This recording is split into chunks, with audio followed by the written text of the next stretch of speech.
Olá, muito boa noite pra você. Está no ar mais um Dando a Real comigo, Leandro Demori, e toda semana eu tô aqui pra comandar um papo reto e direto com as figuras que movimentam as redes, a política e a vida dos brasileiros. Desde já eu agradeço a sua companhia. E lembro você aí que a gente tá sempre aqui na TV Brasil, no aplicativo TV Brasil Play e também no YouTube. E claro, você nos acompanha nas ondas da Rádio Nacional e da Rádio MEC. E aí, bora nessa? Tá pronto? Então vamos lá, já vai começar.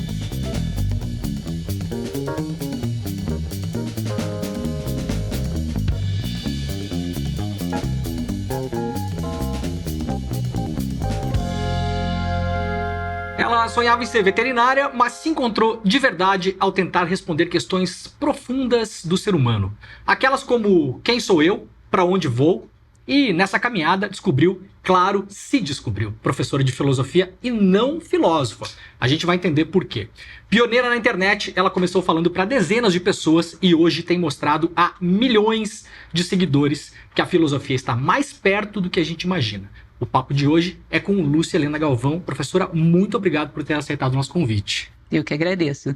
Professora, a gente vive numa era que me parece, e eu tenho conversado com muitas pessoas aqui sobre isso também, essa era da pós-modernidade, que é uma era onde a gente vê muito a angústia e o vazio existencial das pessoas, inclusive por conta das redes sociais.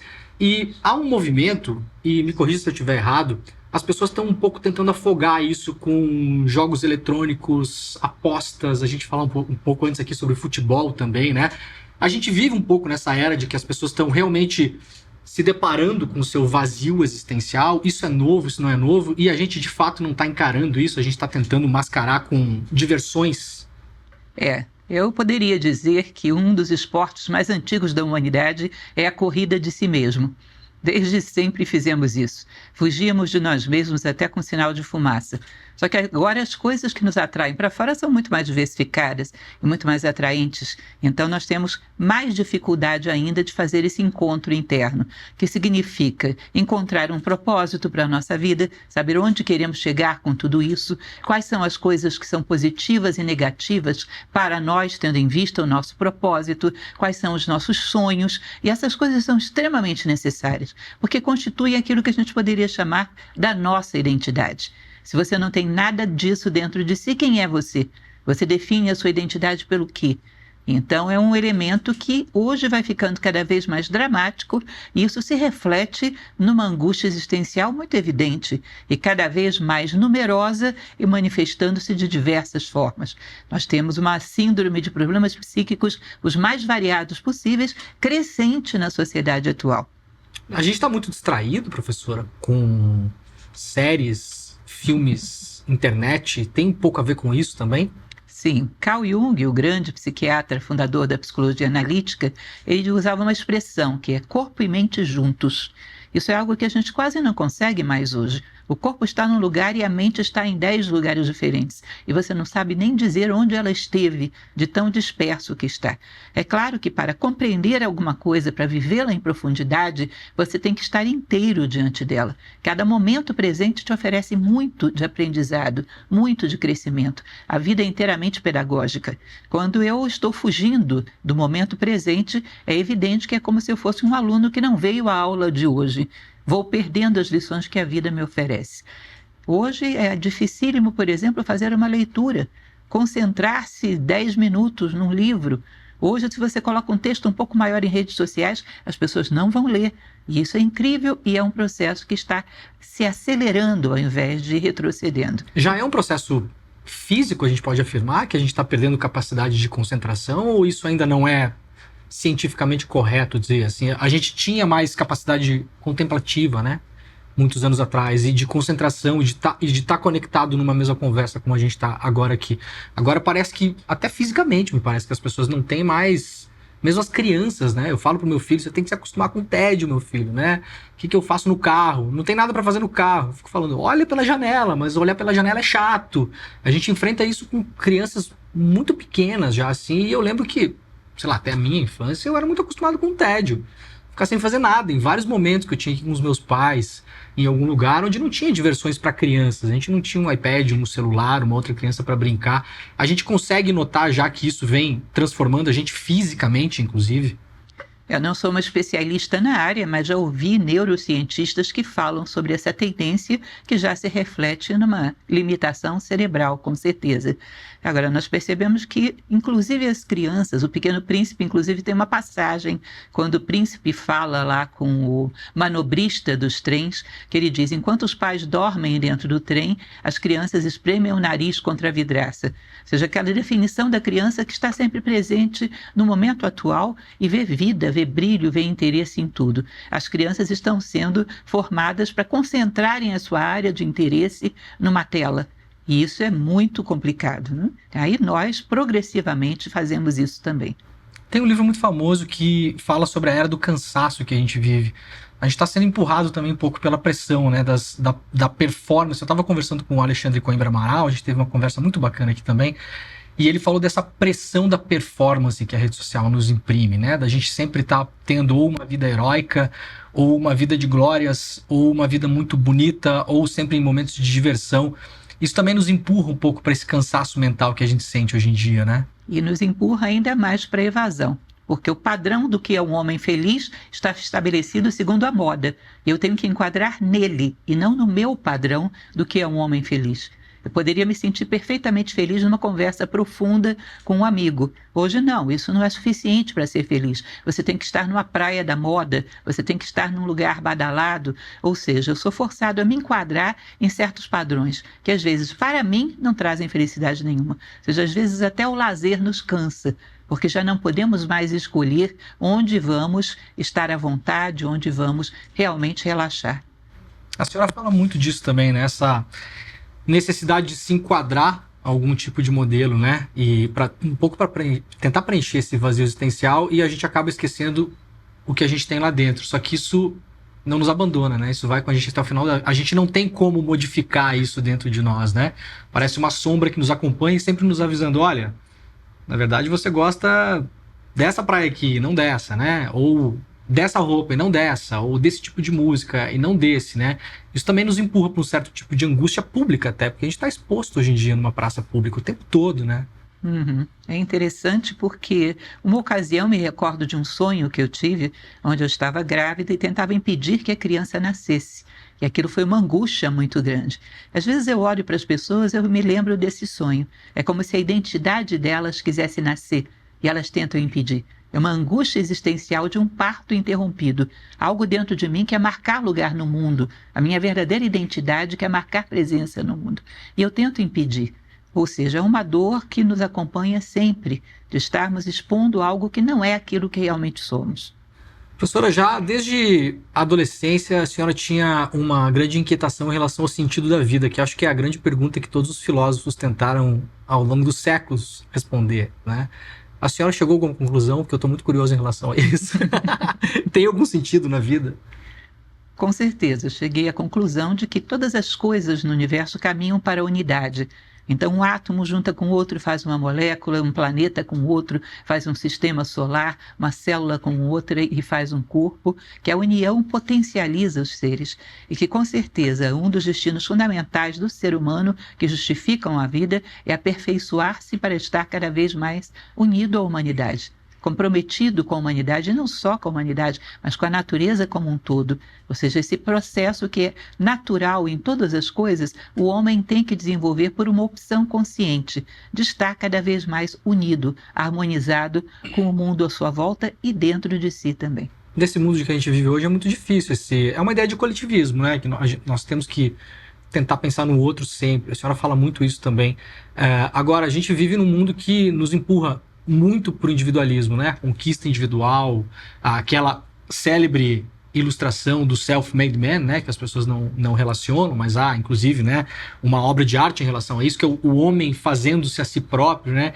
Então a gente está aparentemente o tempo todo lutando contra um grande sistema das coisas, né? Talvez seja essa a grande dificuldade que as pessoas enfrentam hoje. As pessoas não se reconhecem no coletivismo porque elas olham e pensam, não, eu preciso vencer pelos meus meios, ou, entre aspas, pelo meu esforço, né? Ou pelo meu mérito. Há um pouco esse choque de realidade também, né? Entre o que essa pulsão nossa pelo ser coletivo e essa pressão de fora por você se fazer por si próprio. A senhora É um pouco isso, assim? Sim, existe essa pulsão, até certo ponto ela é natural, mas o que é complicado, que está estreitamente associado ao sucesso e à vitória na nossa sociedade, é que ela se dá sobre os demais e não junto com os demais. Se você diz a um amigo, eu participei de uma maratona, tirei em primeiro lugar. Ah, que maravilha, ele te cumprimenta. Quantas pessoas havia nessa maratona? Ah, havia 1.000 pessoas. Quantas venceram? Todas venceram. Todas tiraram em primeiro lugar.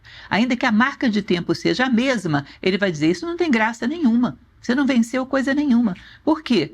Não se trata de uma vitória no sentido de expandir as tuas marcas. Trata-se de uma vitória onde você tem 999 derrotados morrendo de inveja de você. Senão ela não tem gosto, não tem sabor. Agora imagina você o que é uma sociedade onde cada um, para se realizar, precisa de fracassados. Como tornaremos algo desse tipo harmonioso? Onde chegaremos com isso? Isso tem um pouco a ver com a sociedade que a gente vê hoje, inclusive muito no esporte, né? O esporte é uma fábrica de heróis que sempre você tem um grande herói e os outros parecem muito inferiores àquele grande herói, né? Isso é uma cultura que é passada também no dia a dia, mesmo num ambiente que deveria ser um ambiente inclusivo, plural, né? A gente vê no esporte muito isso, mas na verdade o que é passado também em forma de propaganda é justamente esse individualismo, né? Na verdade, a sociedade está toda perpassada pelo egoísmo. Às vezes, no esporte, aquela pessoa teve um momento brilhante, melhor do que o outro. Talvez se aquilo tivesse acontecido no dia seguinte, o vencedor fosse outro, que estava igualmente preparado. Mas essa ideia de que temos que ter uma hierarquia onde os melhores estão acima dos piores e que isso seria o êxito, isso seria a vitória, o sucesso, ela é altamente daninha para a vida em sociedade. Agora, como a gente sai desse... Quer dizer, onde a gente começa? Qual o fórum de conversa disso? É na escola, é na família? Como a gente, por exemplo, eu tenho um filho muito pequeno, né? Que já está, mesmo sem a gente não controla os filhos, né? A gente aprende isso muito rápido quando tem filhos.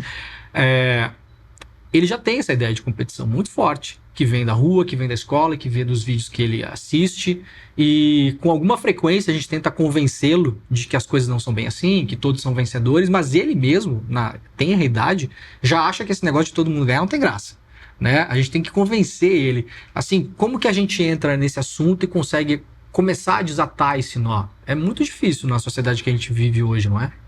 Existe algo que já é bem lugar comum, mas nem por isso deixou de ser verdadeiro. Que a coisa mais contundente que você pode dar a alguém como processo educativo é o teu exemplo. É aquela história do mude você, mude o mundo. Se eu conseguir lograr isso em mim mesmo, eu sou um exemplo vivo de que isso é possível, de que isso é realizável e que isso traz felicidade. Então, na minha vida diária, conceber que se eu venço junto com todo mundo, do meu local de trabalho, da minha vida familiar, se todos são vitoriosos, o meu prazer é exatamente igual ao que seria se eu vencesse sozinho. Se eu logro isso em mim, eu demonstro à sociedade que isso é possível. Então, cada criança, cada jovem que chega no menu de opções, que é a vida, ele vai encontrar mais uma opção, que é a forma como você vive. Quando um ser humano é vitorioso sobre isso, ele é uma esperança para todos os demais. Que ele mostra que essa via é realizável, porque ele realiza em si próprio. Então, é um processo que nós deveríamos vencer por nós e pela humanidade. Professora, o escritor Luiz Fernando Veríssimo tem uma frase célebre, quando perguntado a ele o que ele achava, falando sobre a carreira dele, sobre o legado, o que ele achava sobre a morte, ele falou, sou contra, né? Como a gente chega dentro dessa ideia de realização pessoal e de dar sentido à vida? A morte é um tabu muito grande nas sociedades em geral, na brasileira muito, né? As pessoas enlutadas, né? Muitas vezes são afastadas, se tornam um pouco párias também, né? Porque ninguém quer estar perto do enlutado, tem essa questão da energia ruim, da energia pesada, tem muito isso na sociedade. Mas como a gente consegue chegar no final da vida em paz com essa ideia da morte? Assim, qual o caminho que a filosofia poderia nos iluminar para a gente, sabendo, né, as pessoas que... Muitas pessoas sabem que vão morrer, né? Tem uma doença terminal, né? Qual o grande caminho para a gente chegar no final da vida e pensar, tá tudo bem, eu fiz o que eu pude e é isso mesmo? Uhum. É curioso porque eu acabei de vir no México, era um projeto que tinha de muito tempo passado o Dia dos Mortos no México. E é impressionante como você vê uma postura cultural totalmente diferenciada. Os cemitérios viram uma festa, as pessoas integram o morto como parte da família e o atualizam das novidades da família. E é muito interessante essa forma positiva que eles herdam desde as civilizações pré-colombianas, né, de considerar a morte simplesmente como uma etapa a mais de um processo que continua. Isso está profundamente incorporado. Agora, do ponto de vista filosófico, enfrentar a nossa própria morte, eu recuperaria uma frase do filósofo Marco Aurélio, filósofo estoico, que ele dizia que a melhor coisa é tomar a morte como conselheira, que é aquilo que nós chamamos de estabelecimento de um propósito. Eu, nesse momento, coloco a minha imaginação nesse último momento de vida e imagino o que eu quero ser aí. Que tipo de ser humano eu quero ter construído aí? Quais os valores quero ter integrado? E quando eu olho para trás, que tipo de coisas eu quero ter feito pelo mundo, pelas pessoas à minha volta? Porque isso é uma das coisas que mais tranquiliza o ser humano. Certificar-se de que ele foi fator de soma, de que ele está saindo daqui um pouquinho melhor do que ele entrou, de que ele fez diferença, de que ele não viveu em vão. Agora, isso só vai ser possível quando você coloca isso como meta desde agora e vai orientando as suas ações nessa direção. Isso, inclusive, dá uma referência de valor para você. Porque se eu quero chegar num determinado propósito, eu sei que tudo que me leva para lá é certo, é bom, verdadeiro. Tudo que me leva na direção contrária é errado, é ruim, é falso. Para quem não quer chegar em lugar nenhum, o que é o bom, o que é o mal, o que é o verdadeiro, o que é o falso? Portanto, ficamos meio perdidos na vida. Quando você estabelece um propósito, colocando a sua imaginação nesse último dia da vida, você já é um íntimo da morte. Você já sabe como enfrentá-la. E quando isso chega, você tem uma grande tranquilidade de saber.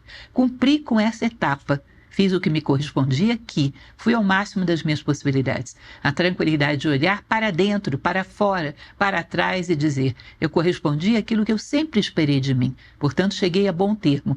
Estou em paz com a vida e com a morte. E apto a seguir adiante. Mas é uma decisão que se toma desde agora, desde o momento em que tomamos consciência disso. Parece um pouco fugir da armadilha do tempo presente, né? Porque a gente vive sempre o tempo de hoje, né? Ainda mais daquilo que a gente estava falando, dessa necessidade de performance, de mostrar na rede social. Parece que a gente está vivendo um eterno dia, o mesmo dia, né? O dia da marmota. Então, vivemos um pouco nessa armadilha do tempo presente. Há uma dificuldade de enxergar o futuro. As pessoas não conseguem mais olhar e se projetar, né? Se projetar para daqui a 5, 10, 15 anos. Na verdade, nós teríamos que conjugar as duas coisas. Estarmos inteiros no momento presente, mas termos uma referência de direção. Que de vez em quando a gente olhe para ela e diga: eu estou indo na direção correta. Não, hoje eu dei um passo na direção contrária, amanhã eu vou corrigir. Para que essa referência de direção não deixe que a gente se perca na vida. Não é um objeto de ansiedade, quero chegar lá. Não, ela está lá, eu estou aqui, estou caminhando no meu ritmo. Porém, que eu saiba em que direção estou caminhando, para que eu tenha uma referência, mas que ao mesmo tempo esteja intensamente no momento presente. Professora, se a gente puxar pela história, qualquer pessoa que tenha o mínimo interesse em olhar para os grandes seres humanos da história, a gente pode puxar de Marco Aurélio a Cícero, Leonardo da Vinci ou Cartola, né? Sempre são pessoas que deixaram uma marca na humanidade por coisas que fizeram e não por terem possuído coisas.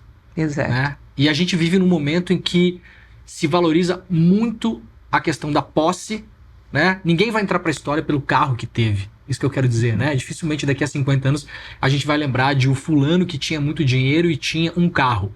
Mas a gente vai lembrar de um grande artista que construiu uma grande obra.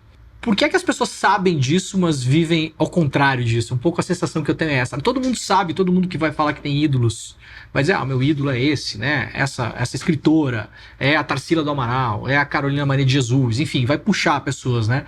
Agora, na vida prática, parece que há uma dissonância entre o que você sabe que deixa uma marca na história, o que é uma grande vida vivida e como a gente leva a nossa vida.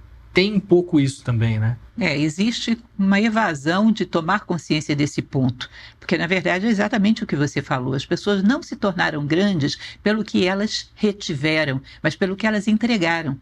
O homem é do tamanho da sua generosidade. A vida sempre vai nos pedir um pouco mais. Chega um determinado momento que a gente diz, aqui não, isso não. Tá certo, ela vai respeitar, mas esse é o teu tamanho. Então, o homem se destaca pelo quanto ele entregou. E nós hoje temos uma lógica de vida que é contrária à generosidade. Queremos as coisas para nós, somos o centro do mundo e achamos que a felicidade pouco importa o que vem depois da morte. A felicidade consiste naquilo que a gente retém. Se você pega a etimologia da palavra felicidade, você vai ver que ela tem muito mais a ver com dar do que com receber. Lá no proto-indo-europeu, ela vem do prefixo, que é o de, que significa amamentar, dar, entregar e não receber. E nós achamos que a felicidade tem a ver com o tanto de coisas que a gente recebe, o tanto de coisas que a gente retém. E continuamos retendo as coisas e continuamos infelizes. E ainda assim não revemos as nossas posições. Esse rever as nossas posições na vida, eu poderia dizer, que é o nascimento da filosofia na nossa vida prática. É um pouco perder a ideia de transcendência, né? Isso parece uma marca do século XX também, é isso? Tem uma marca do capitalismo nisso também, ou é fazer uma ligação que não é exatamente essa, de você perder a ideia de transcendência, de legado e concentrar tudo em coisas? Tem essa ligação forte com a sociedade de consumo? É um pouco por aí também? Eu diria que não tem a ver com o capitalismo, eu diria que tem a ver com o foco do nosso mundo atual. Porque qualquer sistema que você pega, ele não trata do que você é, ele trata do que você tem. Como vai se distribuir isso é diferente aqui e ali. Claro. Mas todos os 2, todos os 3, todos os 10 estão tratando daquilo que você tem e não daquilo que você é. Então, o padrão de realização hoje tem a ver com aquilo que você possui, com os títulos que possui, apenas com posses, e não com aquilo que você demonstra, com aquilo que você é. Então, é uma reversão de padrões, de tal maneira que você deixe de ser determinado com aquilo que é imposto de fora para dentro, mas por aquilo que é imposto de dentro para fora. Ou seja, eu necessito ser. Eu necessito uma garantia de que eu seja mais justo do que eu fui no passado, mais fraterno, mais íntegro, que eu tenha um pouco mais da ideia do bem incorporada em mim. Isso traz realização, isso traz a verdadeira felicidade. Professora, a senhora buscou, ao longo da sua caminhada, muitas respostas em um determinado momento na religião e também na política e acabou encontrando na filosofia esse grande lugar de pescaria de respostas para a vida, ou ao menos de dúvidas novas, né? A gente às vezes não acha a resposta, mas encontra novas dúvidas. A gente vive num mundo muito politizado, isso não é uma característica só do Brasil. Se a gente for buscar fora do país também, a gente vai ter na América do Norte, na Europa, a gente está vendo na Argentina agora, viu na Itália, na Polônia, na França, na Alemanha, no Japão, em outras culturas também, mesmo orientais, que têm uma tendência a ser muito diferentes da nossa, né? Mas também vemos essa chamada polarização política hoje. Isso, de certo modo, tomou um pedaço da vida das pessoas que deveria, ou em algum momento era, da espiritualidade e da religião. Quer dizer, a política comeu um pedaço da vida das pessoas em relação a isso? Na verdade, da maneira como enfrentamos hoje, porque a política é necessária, faz parte da sociedade, mas da maneira como vemos hoje, ela seguiu um esquema da sociedade de polaridades, onde você considera que o seu polo é o absolutamente verdadeiro, ou está com você ou está contra você o outro. Ou seja, essa polarização eu acho altamente nociva. Existe uma máxima estoica que diz que cada ser humano que morre, ele me empobrece, porque significa um universo ímpar e irrepetível com o qual eu deixei de travar contato. Eu, você, somos universos ímpares e irrepetíveis. Agora, como você pode pegar essa quantidade de seres humanos, cada uma delas tendo tanta coisa para oferecer, e reduzir, por exemplo, 200 milhões de seres humanos a 2 posições? Provavelmente você tem 2 pessoas pensando aí, o resto clonando. Ou seja, isso é um processo artificial, antinatural. Se todos estivessem pensando com lucidez, com uma boa reflexão, com uma boa vida interior, é provável que você tivesse 200 milhões de visões de mundo. Que a integração de todas essas coisas, integração e não oposição, fosse uma visão muito rica da vida. A maneira como nós fazemos ficou uma polarização como qualquer outro tipo de competição. É como se nós estivéssemos torcendo aguerridamente por um time de futebol ou por qualquer outra coisa. Virou mais paixão do que razão. E a política tinha a ver muito mais com razão do que com paixão. Isso é fruto do quê, professora? Por que a gente chegou nesse ponto? A política sempre foi uma nobre arte, inclusive, né? Como chegamos até aqui nessa polarização futebolística da vida social? Nós temos um processo curioso, onde o homem desenvolve muito das coisas que ele utiliza, mas desenvolve muito pouco de si próprio.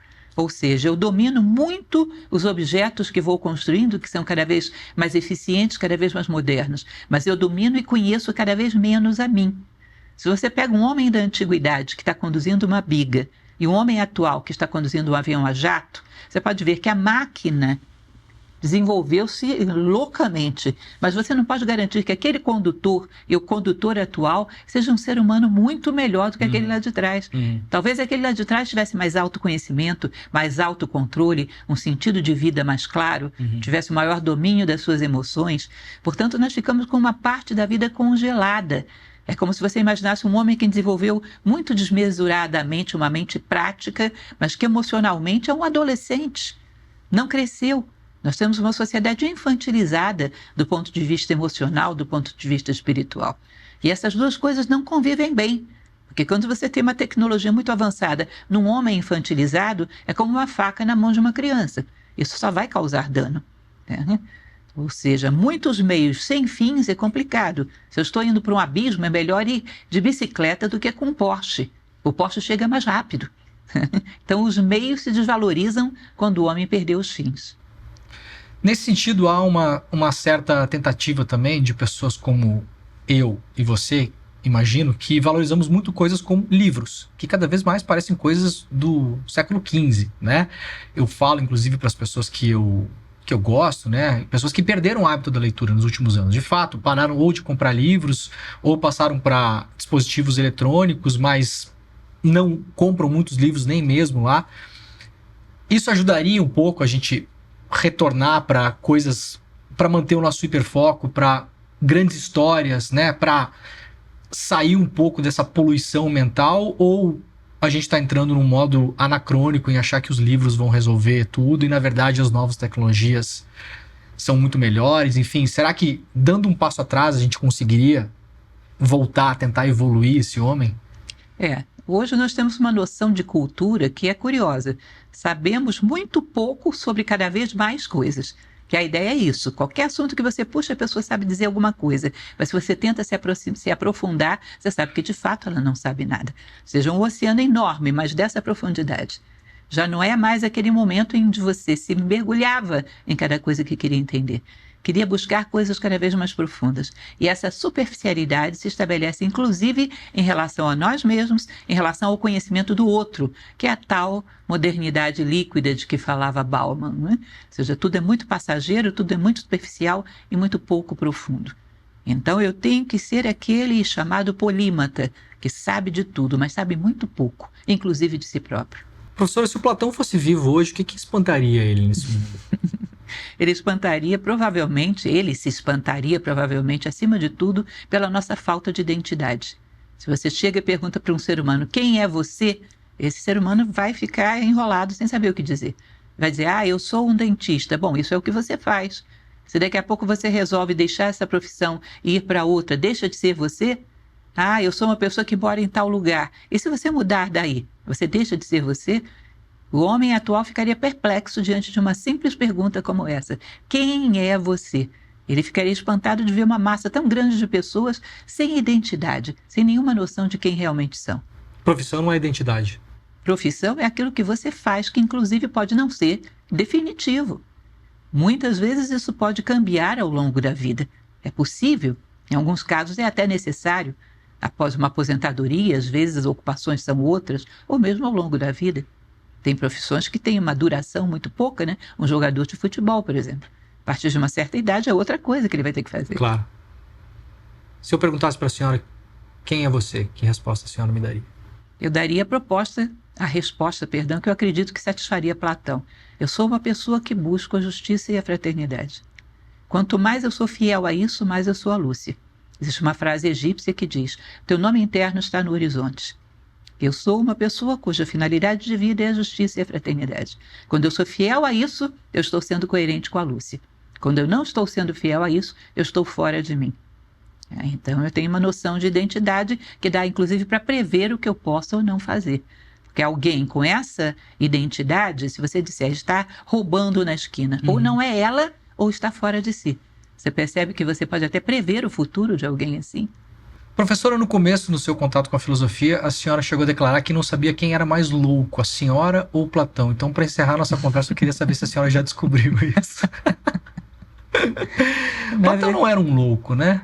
Ou era um louco para o seu tempo? Era considerado um louco para o seu tempo? Se nós considerarmos a humanidade como um todo que não chegou a estar predominantemente lúcida em um momento histórico nenhum, ele fica como um ser fora do padrão, periférico, né? Então, poderia ser visto como um louco, segundo o padrão de vida que a humanidade tem e sempre teve, de superficialidade, de consumo, de prazeres muito de curto prazo. E essa loucura, para os padrões da sobrevivência, é sensatez para os padrões de uma verdadeira vida humana. Hoje eu percebo que eu estou um pouco menos louca, porque a sensatez para mim é o que Platão é. E hoje me aproximo um pouquinho mais disso do que no passado. Isso me dá uma noção de que eu estou me deslocando, de que eu não estou parada, que eu estou vivendo o tempo real, e não apenas tempo de relógio. Tempo real se mede por avanços em direção ao nosso propósito de vida, ao nosso ideal. Professora Lúcia Helena, muito obrigado. Agradeço eu que agradeço. Espero que a gente possa se reencontrar. Muito obrigada, eu espero também. Obrigado. Gente, chegamos ao final de mais um Dando a Real. Muito obrigado a você aí de casa que nos acompanha. E na próxima terça, às 10 da noite, nós estamos de volta com mais uma DR na TV Brasil, TV Brasil Play e no canal do YouTube. Também daqui a pouquinho, às 11 horas, você escuta este mesmo papo nas ondas da Rádio Nacional e da Rádio MEC. Até a próxima semana e tchau.